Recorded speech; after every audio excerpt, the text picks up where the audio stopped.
presenting Orson Welles as the third man.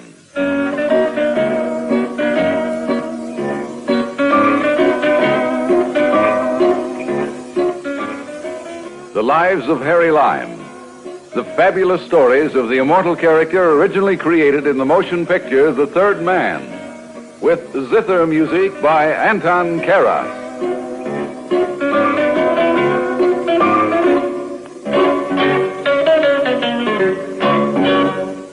I always say money isn't everything. That's what I say. I mean it, too. In fact, I've always considered it a generous basis for a deal. I take the money and you take the rest. What's that? You don't agree? Now listen to this story. It all began on a boat. There was a girl involved. Surprise? My doctor always tells me there's nothing like a quiet sea voyage to put you on your feet. And my experience is just the reverse. Besides, the sea always makes me sick.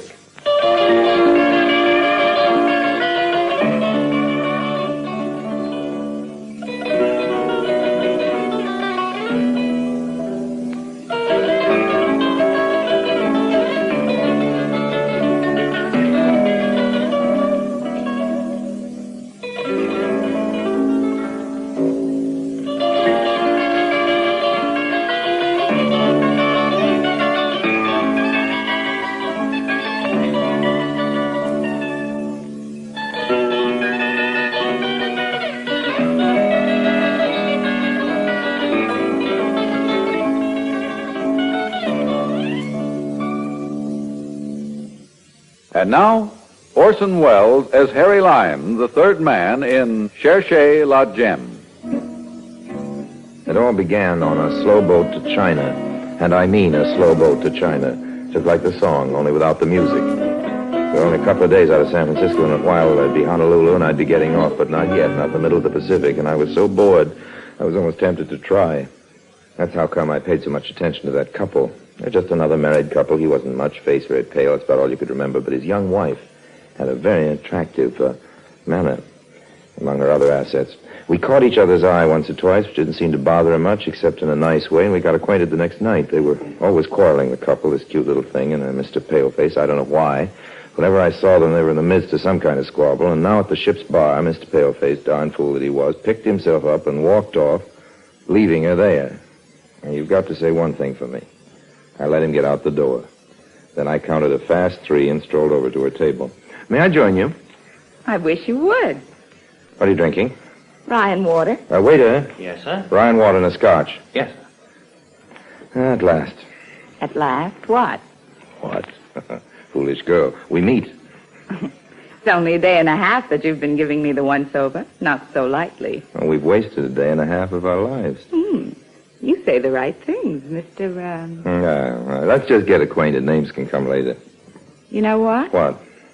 You say the right things. You said that before. It's worth repeating. Her name, as a matter of fact, and just to keep the record straight, was Anne.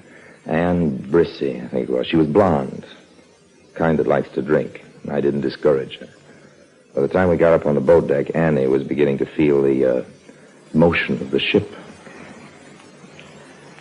Harry. How you feeling? Kiss me.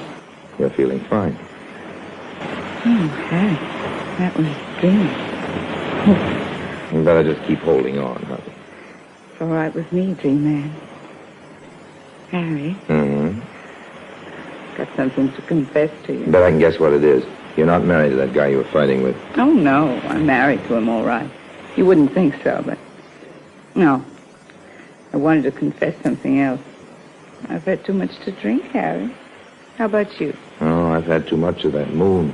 What do you mean? Look, a few more days it'll be full, and then I don't know what'll happen to me. I just hope I'm around when it does, Harry.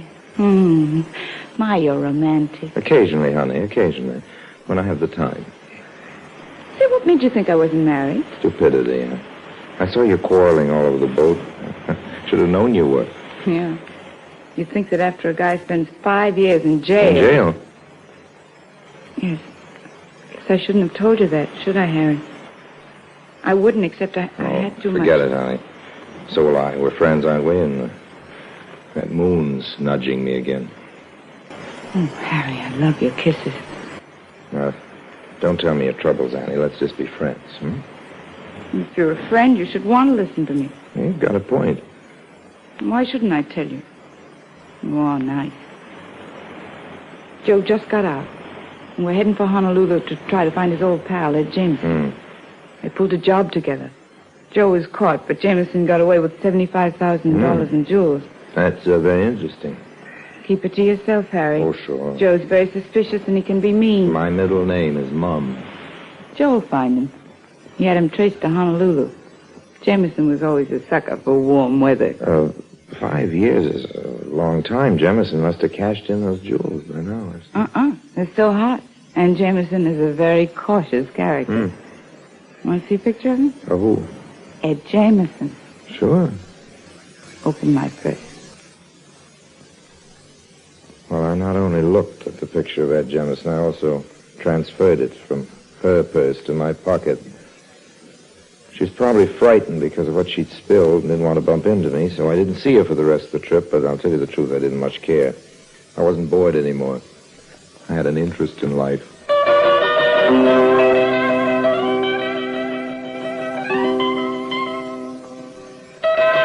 When we got to Honolulu, I didn't waste any time taking in the sights. I knew Joe Brissy wasn't wasting any either. And first come, first served. No, I never seen this man's face before. Want to take another look? I looking. You're positive now? Sure. He never in my barber shop. Sure not. Well? No record, man. But I sell to so many people and face. I remember merchandise they buy, no face. I checked with I don't know how many people and places, but Ed Jameson didn't get around much, apparently. I was beginning to wonder if this wasn't a wild goose chase. The fifth night of my search, I was resting my tired legs in my hotel room and thinking despondently of $75,000 worth of jewels when... come in? Harry Lime? That's right. I guess you know me. Well, I've seen you, but I wouldn't say I know you. Stop playing games, kiddo. I said I don't. I'm Joe Brissy, the husband of the babe you got tight with on the boat. It's a habit of mine to get tight with wives. Which husband are you? I mean, which wife was yours? A wise guy, huh? Listen, you. I carry a gun and I'm a nervous guy. Interesting, but not important. Why tell me? In asking around for Jameson, I heard somebody else was asking, too. And I know Ann talks too much when she drinks too much. So you twisted her arm? In a manner of speaking. See this? Is it a gun, Papa? You'll stop looking for Ed Jameson or one of these little slugs will get in your way. I see. I do have some dope on Jameson. Cut me in, I'll tell you. I won't cut you in and you'll tell me. Only if you cut me in. Oh, boy. There's a silencer on this gun, Lime. And I'm counting till 3. 1, 2... You really would shoot me. Okay, old man. Yesterday he was seen surfboard riding in front of the Royal Hawaiian Hotel. You lied through your teeth, kiddo. Jameson has a bad ticker. He can no more ride a surfboat than you can pull a fast one on me. Now listen here, Mr. Lime. Remember what I said. Lay off or you'll be a man with a bullet hole through his head.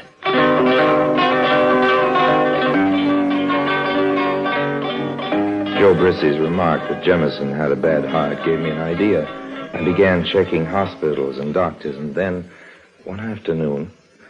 Are you the nurse in charge? Yes, what can I do for you? If you'll take a look at my badge.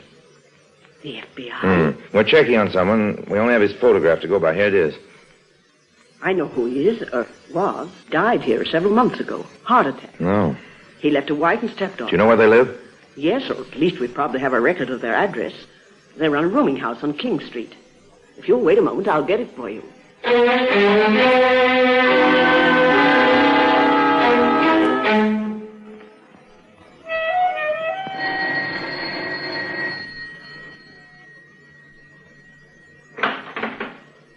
Yes? I'm looking for a room, and I happen to see your sign outside. Won't you step in? Oh, thank you. My mother does all the renting. I'll have to see what's available.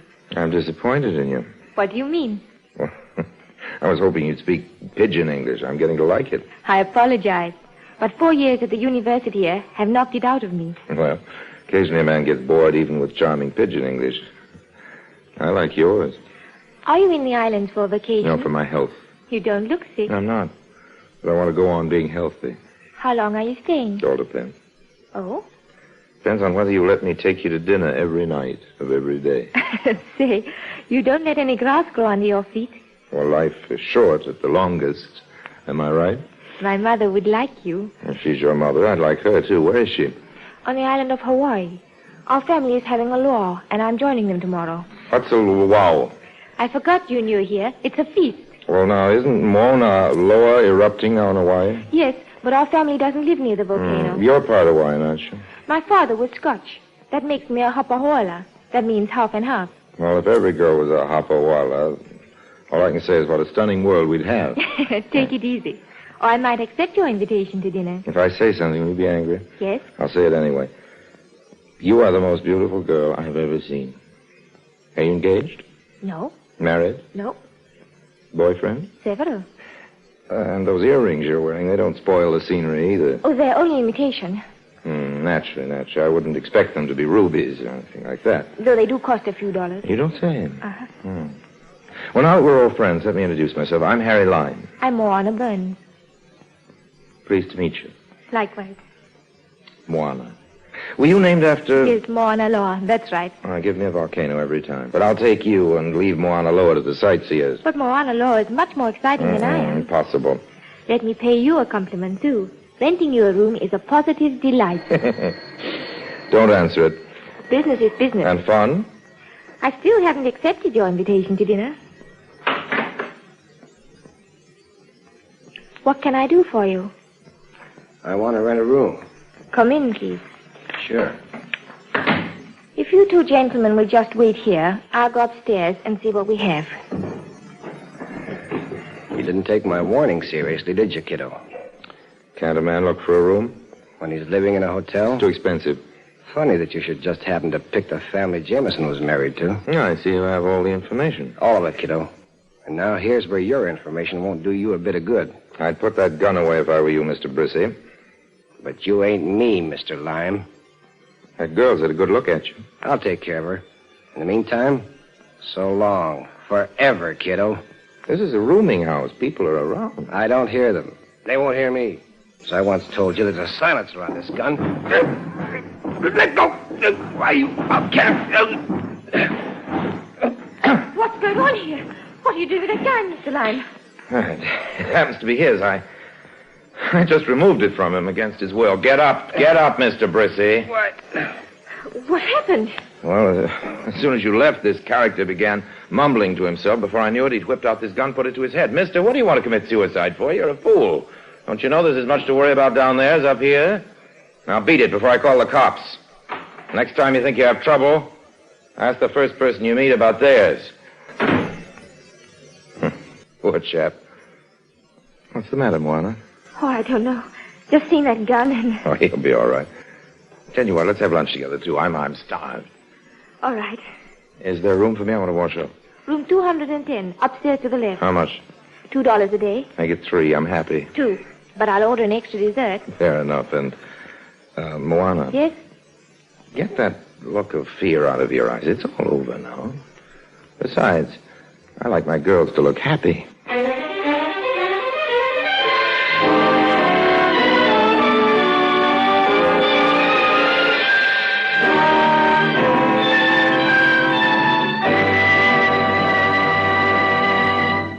Orson Welles returns in just a moment as the third man.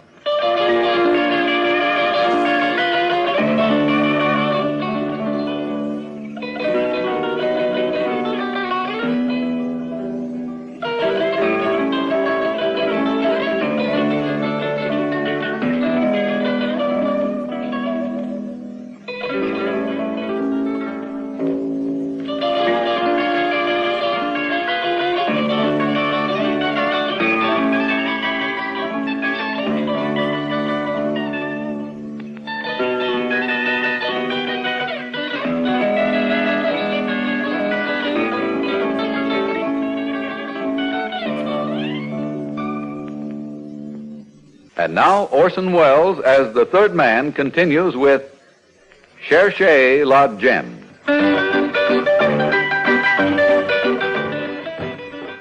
Whenever you're ready, Moana.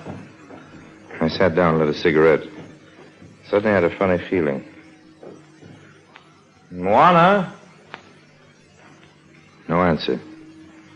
Went through the apartment fast. No Moana. I rushed outside just in time to see her get in a cab with a suitcase and drive off. She probably suspected something, but as long as she had what I was sure was in her grip, I didn't care. As luck would have it, there wasn't a cab around, but finally... Hey, taxi! To the waterfront. And roll it. I'll pay for speed. We're rolling, mister. Hang on. Is there a boat leaving for Hawaii? The Flying Fish. But I don't think you'll catch him. I think he gone already. Maybe not, though. When's the next boat? Tomorrow. When we pulled up to the pier, the Flying Fish was 100 yards away and picking up steam. I could swim, but not that fast. You just miss him. The boat is a her. You want to go to Hawaii, eh? That's the general idea. Uh-huh. Your cab doesn't ride on water, does it? Airplane goes there soon. Okay, Buster. To the airport.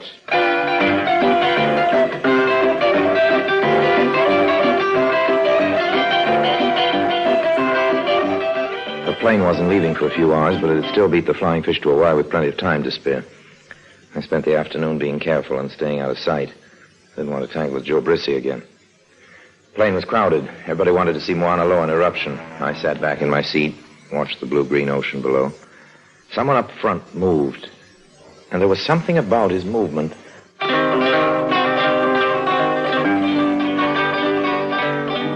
Yes, it was Joe Brissy. He pretended to be asleep. And I knew then that this character would have to be taken care of.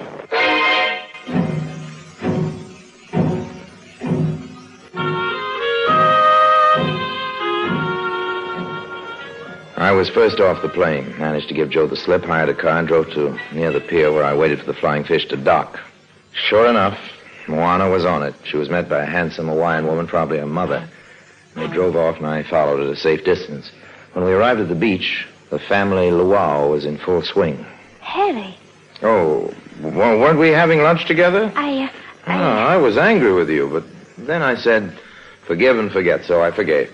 But I couldn't forget, so here I am. You came just to see me? What else would I come here for? I'm sorry I ran off like that, Harry. That man got me all unstrung, and I wanted to be near my folks. Well, that's understandable.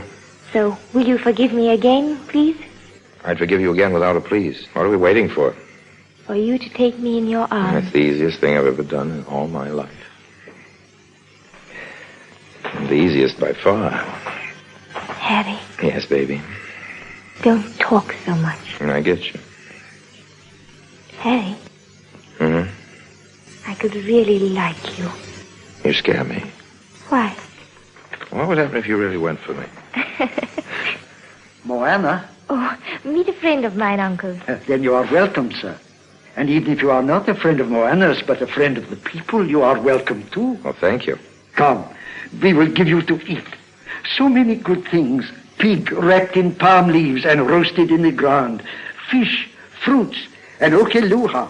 That's what we call liquor. I accept your invitation, but first I want to go back to Ilo and get some okeluha to bring to your luau.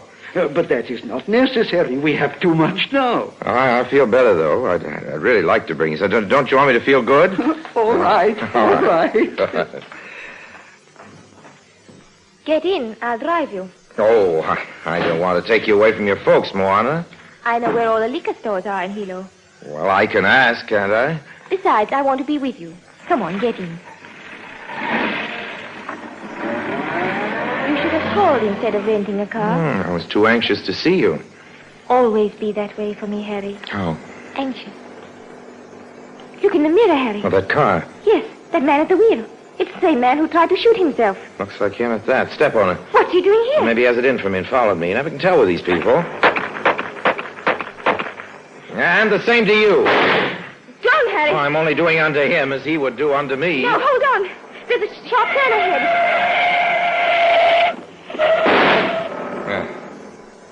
He won't be following us anymore. Flat tire. I think we should report him. Tomorrow. Tonight, let's enjoy ourselves.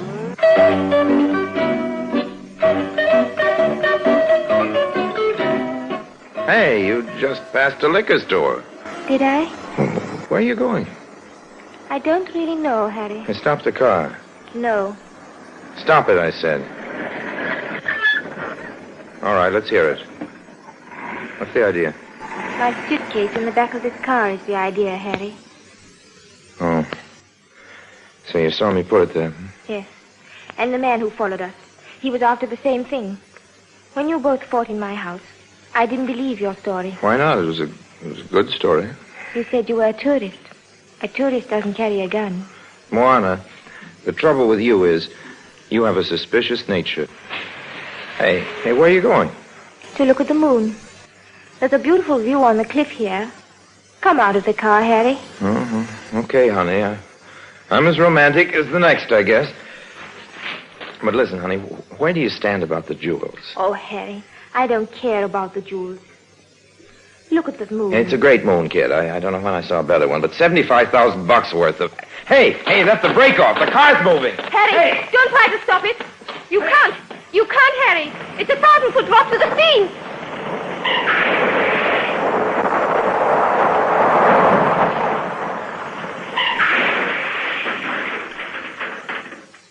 Phew. That was a close one. I almost went over with it. But you managed to... I managed to save this. At the risk of my life, I grabbed at the back seat, and this is what I came up with. A half bottle of scotch. Hey, you didn't tell me about the scotch. You didn't tell me about the jewels. Now they're all at the bottom of the Pacific Ocean. That's all right. The car's probably insured. Oh, the car's probably insured, so everything's fine, isn't it? Well, what about the jewels? We can't just stand here. All right, let's sit down. Moana, honey, $75,000 of your money, it was as good as money, just fell into the sea. But it wasn't mine anymore. You'd taken it. Sure, but we could have worked something out. Sit down, Harry. Here, next to me, and stop worrying. The trouble with you is you haven't been long enough on these islands. What happens if I stay? See the path of the moon, Harry, sparkling on the water? Those are the real jewels. A lot more real than those other things. You know what I think? I think you slipped that brake intentionally. I think you're just crazy enough to do it. I hated them. Really, I did. My stepfather only told my mother about them the day before he died. And then we would have turned them in, except that we were afraid. We didn't know what to do. We didn't want to bring shame on his head. He had been good to us. Well, your stepfather was a crook, honey. Not in his heart. In his heart, he was a good man. Like you. Oh, Harry, I wanted us to go on liking each other. That's why I let the car slide off the cliff. Honey, $75,000 wouldn't make me like you any less. But you... Okay. I haven't been on the islands long enough. Don't you think you ought to kiss me, Harry? Either that or toss you in after the car. Oh, Harry. I'll settle for the kiss. But first, give me some of that scotch. I need it. To give you courage to kiss me? No, to cheer me up after the shock of losing all that dough. Harry, look at the moon. Look at me. We're the real things, not money. Money can't buy you health or happiness. No, but I like to have it around so I can choose the type of misery that's most agreeable to me. Okay, Moana, I know. I know when I'm licked.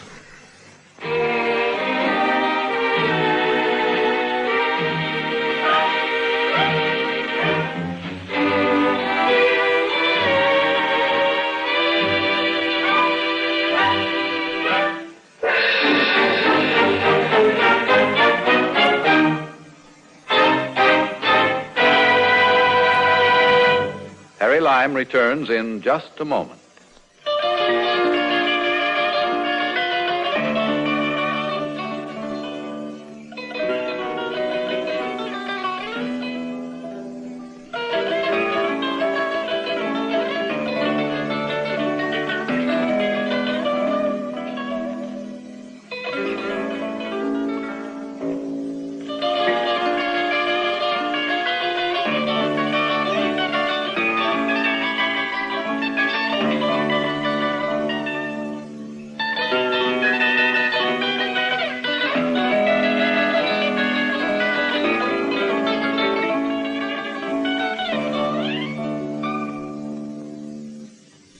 And now, Harry Lime.